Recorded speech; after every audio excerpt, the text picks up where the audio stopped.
Pouring out of a hospital in southern Israel after Iranian missiles rained down. The strikes not only hitting the medical center in southern Israel. All right, but neighboring residential buildings wounding more than 200 people. Fox 5's Richard Giacopoulos has more on the attack on the hospital and how an American group is making sure it gets the help it needs. Flooded hallways, collapsed walls and ceilings, windows blown out.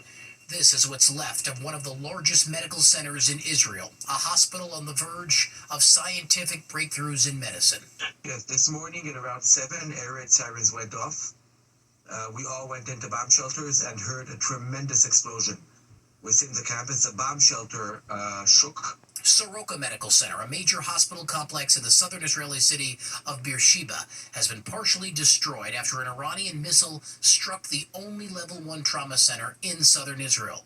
On this, the 7th day of conflict between the two nations. Professor Shlomi Kodesh talking with Fox 5 from Israel, describing the damage left behind. All the windows are shattered. 3 buildings become uninhabitable as a result of blast. Windows breaking, ceilings falling, and so on. But some 5,600 miles away in the large Jewish community of Scarsdale, Rachel Heisler is doing whatever she can to help. Heisler is the CEO of the American Friends of Soroka Medical Center, a nonprofit that helps provide vital life-saving equipment like ICU beds and ventilators to the medical center. Now, though, they need to rebuild for the sake of the Jewish people. It's the only major medical center for the entire south of Israel. That's 60% of the landmass. 1.2 million people rely on Soroka for all of their comprehensive care. And right now, we have shut down many of our beds. But the worry now is what has been lost, and can Soroka rebuild? It's likely that some people's life work and research is gone. It's impacting people's health, and it's breaking our hearts that our population, who we love so much, no longer can rely on us. According to an Iranian media outlet, Iran's Revolutionary Guard claims that missile was meant for Israeli military facilities next door to Soroka Medical Center, but there has been no evidence of that claim. But meanwhile, Israeli Prime Minister Benjamin Netanyahu is vowing revenge for the attack. We're in Scarsdale. Richard Giacopoulos, Fox 5 News. And for the latest updates on the escalating tensions between Israel and Iran, download the free Fox local app. Well, President Trump grants TikTok another extension. The social media app will keep running in the U.S. for another 90 days to allow the White House more time to broker a deal to bring TikTok under American ownership.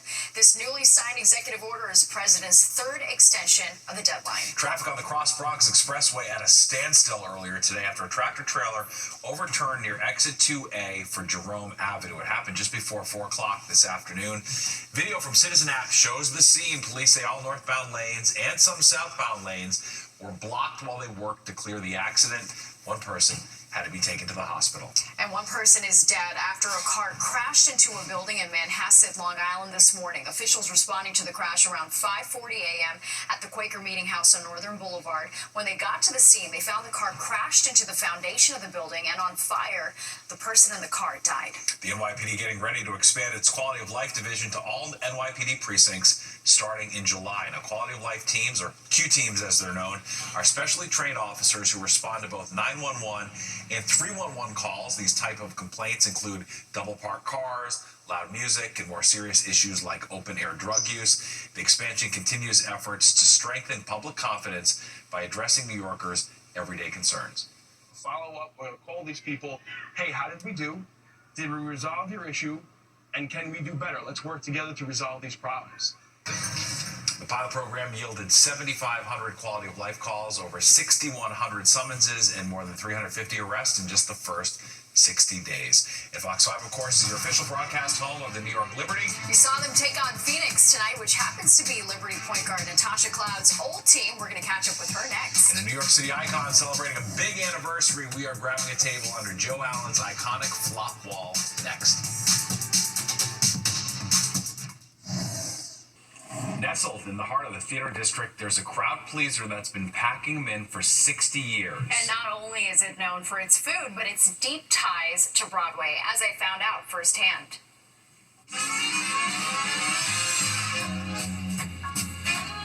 The sweetest sounds on Broadway aren't coming from an orchestra pit, but this restaurant, where the sizzle of burgers grilling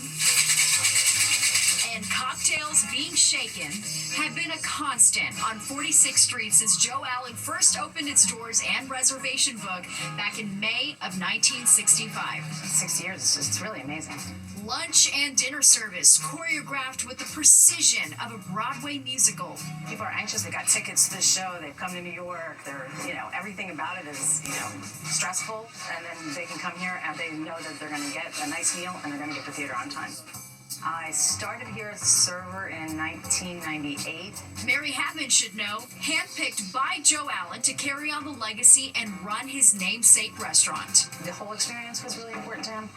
And he used to always say, if I like the place, if it works for me, then other people will. He was a front of the house guy. He had come from working at PJ Clark's. He was a bartender there. Allen, who died in 2021, has become as much a legend as the famous clientele who frequent the Clubby Theater District institution. Although there's no naming names here, instead they let the food, especially the burger, take center stage. Joe was pretty picky. So he was always battling to make sure he got his ground beef exactly the way he wanted it. There's also the iconic bar. We do amazing cocktail setup. We make all of our martinis with a side iced carafe to keep it cold. But there's another scene stealer, Joe Allen's Flop Wall, immortalizing Broadway's biggest commercial failures, beginning with this show and poster donated by the cast that lore has it while commiserating in the restaurant 60 years ago. I'm the son of Moose Charlap, the theater composer who wrote Kelly, one of the most famous flops in the history of American musical theater. While you probably haven't heard of Kelly, you know Grammy Award-winning musician Bill Charlap's dad's Broadway blockbuster. Fox 5 capturing Sandy Duncan taking flight while rehearsing for the hit 1979 Broadway revival. My father has Peter Pan up on the walls in Sardi's, but here we have Kelly. Proof previous success isn't an insurance policy against landing on the Mount Rushmore of shows that only ran a minute. I did look at the posters on the wall and I recognized some of the shows, and I, never imagined that I would be able to sit underneath my own poster. Before Jill Eikenberry became a household name in movies like Arthur and the hit TV series L.A. Law, the Emmy nominee was a New York theater actress and Joe Allen regular. Joe Allen's was the hangout, and for every show I did on Broadway and off-Broadway, and, it was always where we went. Earning a place on the wall for her starring role in Onward Victoria, which opened and closed on the same night in December of 1980. When the reviews came out, it honestly wasn't a big shock because there were so many things that weren't really working, Something our man on the aisle, Stuart Klein, agreed with. The beautiful Jill Eikenberry makes the best of the title role, but the show has all the energy of a dead fish. But Eikenberry has a sense of humor about it, thanks to Joe Allen. I made a point of sitting, if I could, underneath the poster so that, people would make the connection.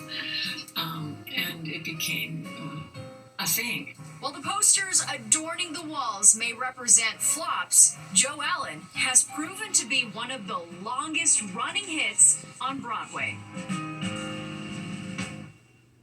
60 years, wow. Yeah, I know. I love the flop wall. Reservations at Joe Allen open 1 week ahead of time. And Steve, another fun fact, if you want to get onto the flop wall, it's up to management. Right, so you can't make a flop on purpose to get on the flop wall. They gotta say that's the energy of a dead fish in order to get on the flop wall. You don't want that. That theater critic was tough. Yeah.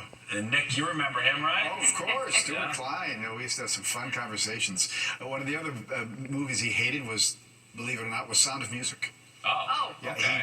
He panned it left and right. I was like, interesting. That's a wonderful movie. He goes, a classic. A classic, but that was Stu. He had his opinion for sure on all sorts of things. All right, you probably had an opinion about today, and it wasn't the greatest, right? Because we had high humidity, high temperatures, and those severe thunderstorms that rolled through. And 88.71 today, so numbers a bit above average. Will be closer to average tomorrow, and the humidity drops, so some good news. A new warning for cannabis users on the risk of heart disease in a study published in the journal Heart. Researchers found cannabis use could double your risk of dying from cardiovascular disease. It was also said to raise your risk for a stroke by 20%. With those risks in mind, the researchers are calling for marijuana to be treated like tobacco, not criminalized, but discouraged. Well, does your social battery feel drained by the end of the workday? If so, you're not alone. 1 in 3 Americans say that they feel the same way, and a new survey looks at the top reasons why. The biggest offenders are being interrupted or talked over, awkward small talk, and customer service interactions. Some people say it's talking to strangers and getting unsolicited advice. Makes sense to me. Thanks for nothing. There you go. All right, there's more of the 10 o'clock news straight ahead. But first, here's a look at what's coming up next on Good Night New York. This went about as well as it should. A man gets his car stuck while trying to drive down the famous Spanish Steps in Rome. Police were called to the scene and had to bring in crews to remove the car with a crane. The driver tested negative for alcohol, but did receive a citation. It's unclear if his license will be taken away. Experts from the Ministry of Culture are now examining the steps to see if there was any damage caused by the car. What was he on if it wasn't booze? I'm quite confused. Yeah, so not cool at all. Yeah. Well, don't go anywhere. Good Night New York with Crystal Young and Brian Christopher is next at 11, and you do not want to miss it. All right, that does it for us tonight. If you missed any part of the 10 o'clock news, you can always catch an encore on our free streaming app, Fox Local. Where you can stream our newscasts anytime. Have a great night. We'll see you tomorrow.